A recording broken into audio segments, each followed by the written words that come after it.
कुछ नहीं है भाता जब भक्ति है मिल जाता।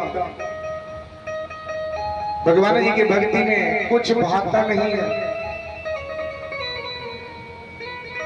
कुछ नहीं पाता, बस भगवान का ही नजर आता है। 24 घंटा बस ध्यान वंदन स्तुति करते रहिए, बस ध्यान आता। तो सच की परिभाषा क्या क्या, सच क्या है, सच किसे कहते हैं? इस नगर में दूसरी बार श्रीमद् भागवत कथा हो रहा है। सच क्या है, सच किसे कहते हैं आप बताइए? सच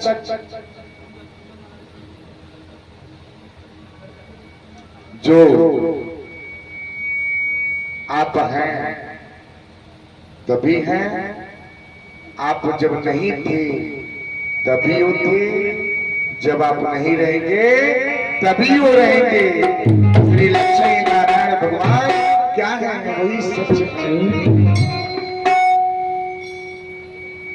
आपके जन्म के पहले भी है, जन्म होने के बाद भी है, और मृत्यु के बाद भी अटल है, वही सच है। श्री लक्ष्मी नारायण भगवान। तो सच की परिभाषा यही है। आप पूरे जीवन धन कमाने में, परिवार को संजोग करने में, परिवार को बनाने में, गृहस्थी जीवन बनाने में, मकान बनाने में, ऐशो आराम हर सुख सुविधा को बनाने में, पाने में, अपने जीवन जो है ना, आप 100 साल की आयु जो है, 100 साल की आयु आपने 25 साल 22 साल उम्र आपने पढ़ाई लिखाई में गंवा दी है, शिक्षा में चला गया। 20 के बाद आपका क्या हुई, विवाह हो गया। विवाह में आप 2-4 साल बदे, फिर से बच्चे हुए, उनका परवरिश करने लगे, फिर से उसके बाद बच्चा बड़ा हुआ, उसका पढ़ाई लिखाई सब कुछ देख रेख करने लगे। उसके बाद घर बच्चे हुए तो रहेंगे कहाँ पे, परिवार हुआ तो रहे कहाँ पे, मकान की तलाश किए, मकान बनवा लिया, गृहस्थ जीवन हो गया, मकान बन गया। अब क्या होगा, बच्चे का विवाह शादी भी कर लिया जाए, विवाह शादी भी हो गया। आपकी उम्र 60 साल गंवा दिए, 60 साल की उम्र आपने इस जगह पे गंवा दिए। बच्चा आपके पास क्या, आधुनिक युग में 60 साल अगर पार कर दिए तो समझिए कि आपने अपना जीवन पा लिया, जी लिया। कलयुग में 100 साल की आयु है, किसकी आयु है? जो अच्छा कर्म करता है, जो भगवान के प्रति आस्था बना रखता है, उसकी आयु अभी भी 100 साल तक है। अभी देखिए ये दादी बैठी है ना, इनकी आयु लगभग 80-85 प्लस में है, यानी कि आगे ही है, क्योंकि आस्था है।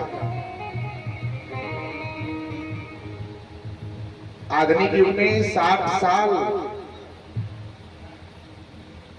साल जीवन जी लिए तो सब जी लिए। 60 साल आपने इस बंधन में, इस मोह में आपने जीवन व्यतीत कर लिया। जब ये शरीर जब अंत समय में जाता है ना, ध्यान से सुनिए,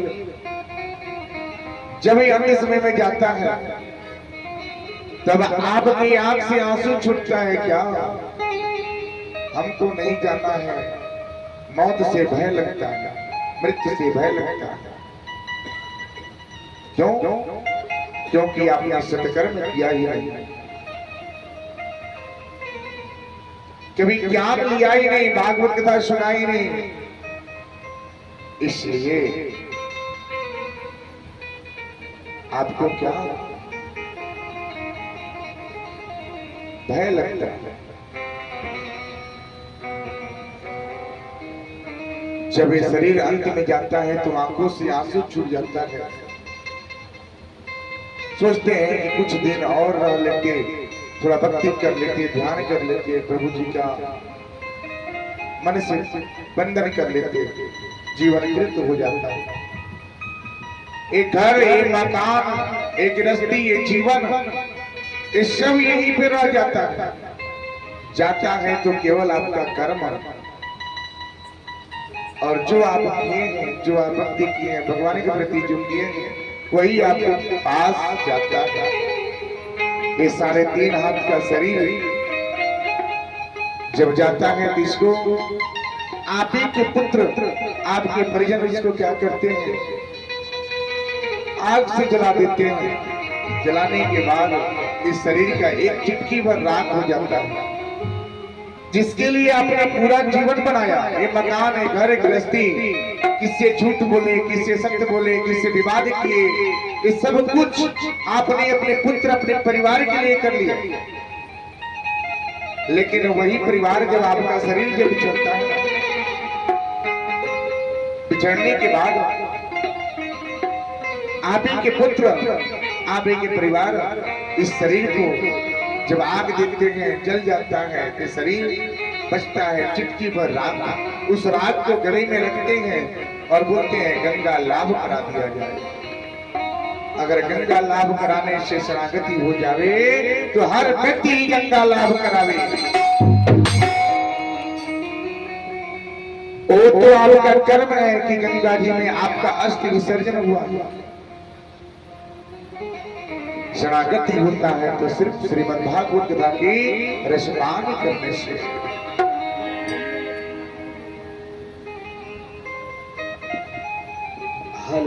एक ऐसे ही कथा श्रीमद् भागवत कथा में सत्यचित और आनंद पे प्रसंग है। एक बहुत बड़ा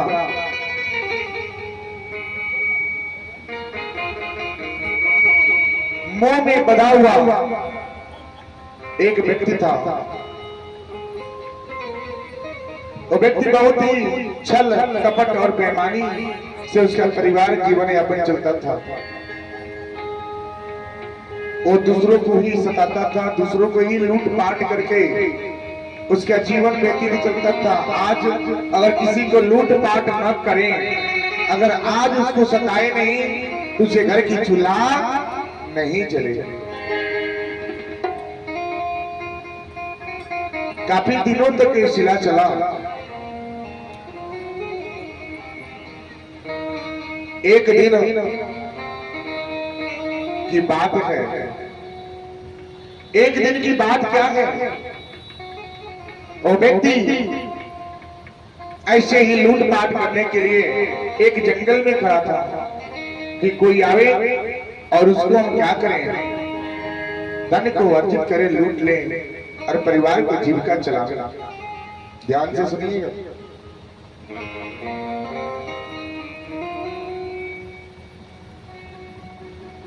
तब तक एक महात्मा की प्रवेश वहां पे होता है। महात्मा के पास एक शिष्य भी थे। वो व्यक्ति ने महात्मा जी से बोले कि आपके पास क्या है, जो भी है आप हमें दे दीजिए। महात्मा के पास क्या रहता है, एक कमंडल, एक पोथी, पंचांग, बहुत बराबर रहेंगे तो प्रसाद रहता है। कोई संत के पास मिलेगा तो प्रसाद ही मिलता है, दूसरा तो धन नहीं रहता, उसके पास धन नहीं रहता। और वो व्यक्ति ने बोला कि भाई आपके पास जो कुछ है उसको दे दीजिए, नहीं तो हम आपको नहीं छोड़ेंगे। पता है ना। अब उसको लगे डराने धमकाने। वो व्यक्ति ने बोले ठीक है, हमारे पास जो कुछ है, महात्मा ने बोला कि ठीक है हमारे पास जो कुछ है हम सब कुछ दे देंगे आपको।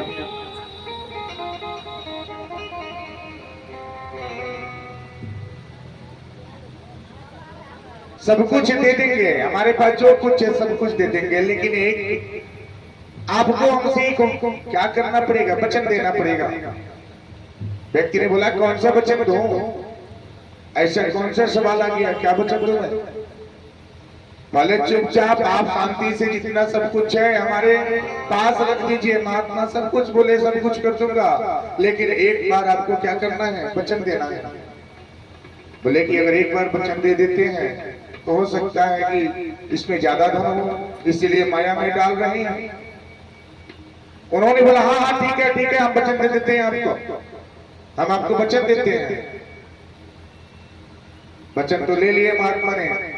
बोले ठीक है, आप ये बताइए कि जो आप लूटपाट चोरी करते हैं, दूसरों को सताते हैं, क्या इसका हकदार आपका परिवार होगा? जो आप झूठ साच चोरी बेईमानी से दूसरों को आप जीविका चलाते हैं, क्या इसका भागीदारी आपका परिवार होगा? क्या आपके घर के सदस्य होंगे? महात्मा जी की बात उस व्यक्ति के मन में, उसके बाद कुछ पल सोचने लगी, क्या आपके पास जो कुछ दे दीजिए। उन्होंने बोला हम सब कुछ दे रहे हैं भाई, ले लीजिए, लेकिन वचन दे तो उसको पूरा कीजिए।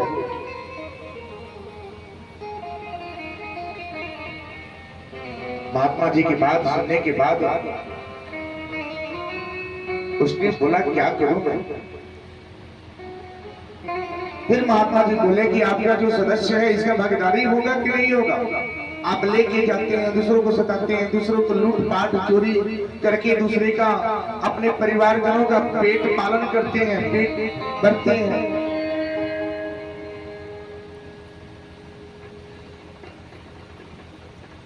शास्त्र में कुछ ऐसी जगह है वहां पे अगर झूठ बोलेंगे तो पाप नहीं लगेगा, पाप नहीं लगता। वहां पे अगर किसी को मौत हो रही है, वहां पे अगर आप उसको बचाने का प्रयास करें, दो शब्द झूठ भी बोलना पड़े, तो आप धर्म के कार्य कर रहे हैं, क्योंकि उसकी प्राण आप बचा रहे हैं।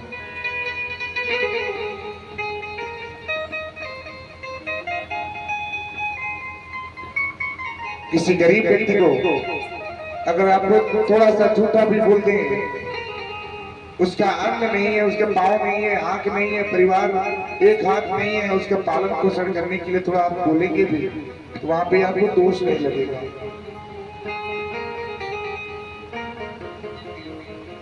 महात्मा ने ऐसे वचन दिए, ये बोले कि ना, महात्मा जी बोले कि जाओ घर वाले से पूछिए क्या इसकी भागीदारी बनेगी क्या?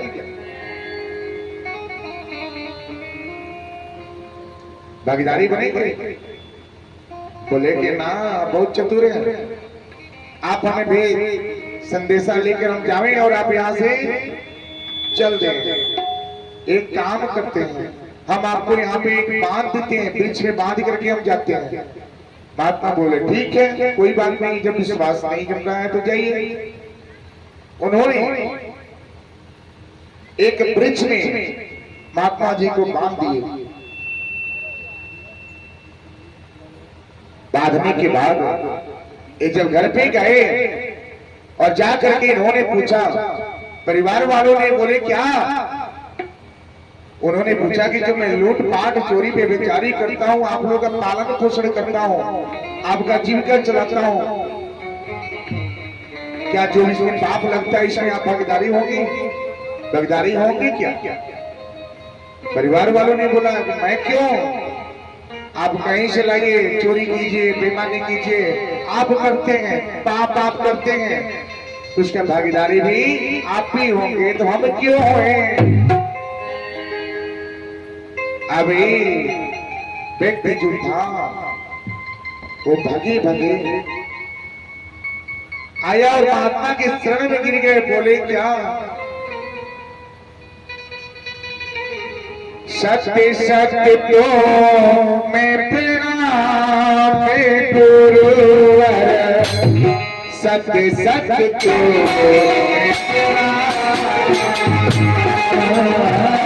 सत्य सत्य तो मैं प्रणाम गुरुवर, सत्य सत्य तो मैं प्रणाम।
बहुत ही कठिन से मिलता है, भक्ति बहुत ही कठिन से मिलता है। पूछिए एक बगुले का क्या होता है?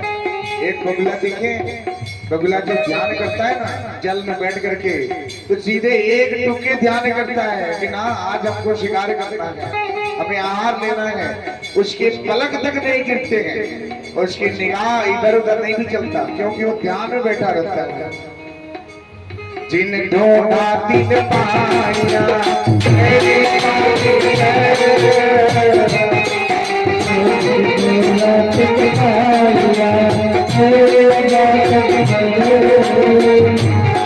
जो ढूंढेगा वही पाएगा, जो ढूंढेगा वही पाएगा।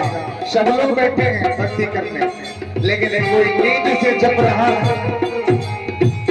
यहाँ पे भक्ति की कमी हो रही है, यहाँ पे भक्ति की कमी हो रही है, भक्ति की यहाँ पे कमी हो रही है, भक्ति की यहाँ पे कमी हो रही है। कोई सो रहा है, कोई जाग रहा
अब वही व्यक्ति वो व्यक्ति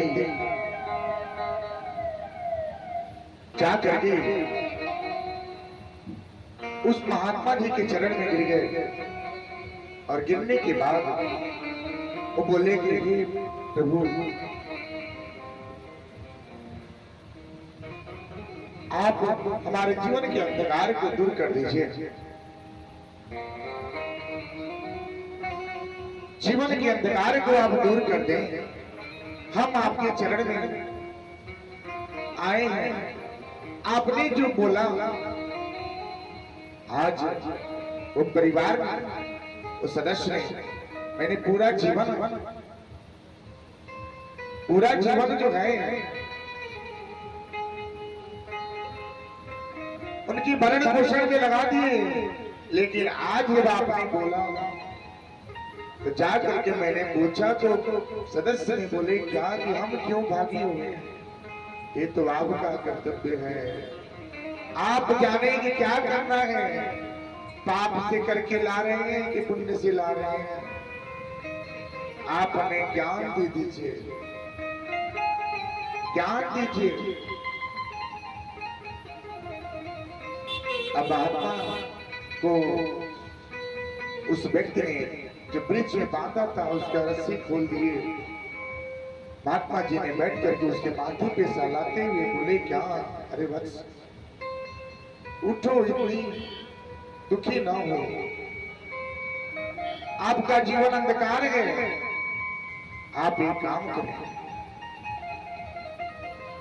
आप भगवान जी का नाम जप करें, दो बड़े का नाम है, दो शब्द का नाम है, उस नाम को जप करें।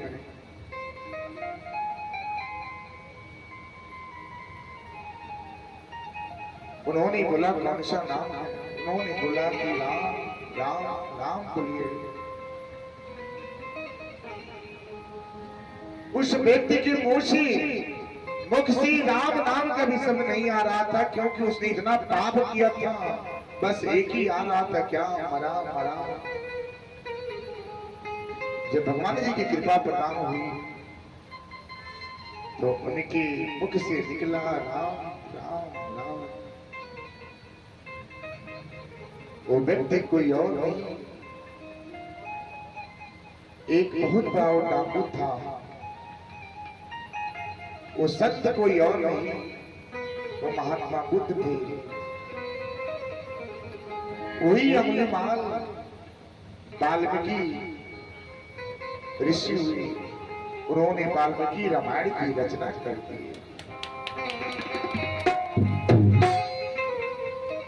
राधे श्याम राधे श्याम राधे श्याम कहिए, जागी बीती राधे श्याम जागी बीती कहिए। राधे श्याम राधे श्याम राधे श्याम कहिए, जागी बीती राधे श्याम जागी बीती कहिए। राधे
श्याम राधे श्याम राधे श्याम कहिए, जागी बीती राधे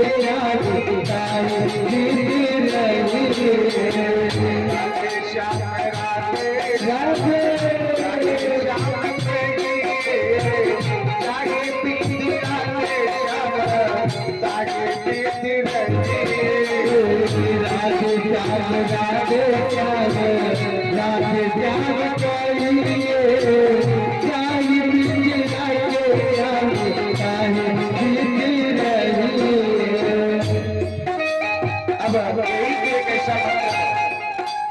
जो उन्होंने जप कर लिए और जप करने के बाद उसने वाल्मीकि रामायण की रचना कर दिए। बस राम राम बोल करके सोचिए राम में कितना गुण। जो एक संत को लूट पाट व्यक्तियों को जो व्यक्ति करता था, वो आज रामायण की रचना कर दिए। सोचिए तो भगवान जी की कृपा कब हो जावे एक कोई नहीं जानता। आप भक्ति करते हैं, एक मंदिर में 100 से भी ज्यादा भक्त जाते हैं, 100 से भी ज्यादा जाते हैं। कोई कार से जाता है, कोई बाइक से जाता है, कोई पैदल जाता है, लेकिन सब के सब उसमें भगवान के प्रति जुड़े नहीं है ना। कोई वहां की दृश्य देखने जाता है, कोई वहां का वातावरण देखने जाता है, कुछ व्यक्ति को देखने जाता है, और कुछ लोग भगवान जी को पूजने जाते हैं, देखने जाते हैं, उनको देखने के लिए जाते हैं। और उसमें से 100 में से तो ही 4 ऐसे भक्त होते हैं जो दर्शन के लिए जाते हैं। होता है ना मेरी मैया। भगवान जी आपके पास नंगे पांव दौड़े चले आए हैं, लेकिन आप लोग नंगे पांव जाते हैं? बताइए। पांव में जब तक चरण पादुका नहीं होगा, अच्छे से वस्त्र जब तक नहीं पहनेंगे, अच्छे से आप वस्त्र नहीं पहनेंगे, थोड़ा भोजन आहार ग्रहण नहीं करेंगे, तब तक आप दर्शन के लिए नहीं जाते ना। जाएंगे तो क्या प्यास लग जाएगी, इससे अच्छा है थोड़ा जलपान घर से कर लेते हैं। नंगे पांव जाएंगे तो क्या होगा, कहीं कंकड़ लग जाएंगे, कांटे चुभ जाएंगे। लेकिन भगवान जी तो आपके लिए नंगे पांव दौड़े चले आते हैं मेरी मैया। लेकिन आप लोग कभी जानते हैं? बताइए बताइए मेरी माँ, कोई नहीं जानता। जब आप भगवान के प्रति जब भक्ति नहीं जुड़ेंगे, कष्ट नहीं उठाएंगे, तो कैसे ज्ञान आएगा, कैसे भक्ति आएगा? यही तो है भक्ति की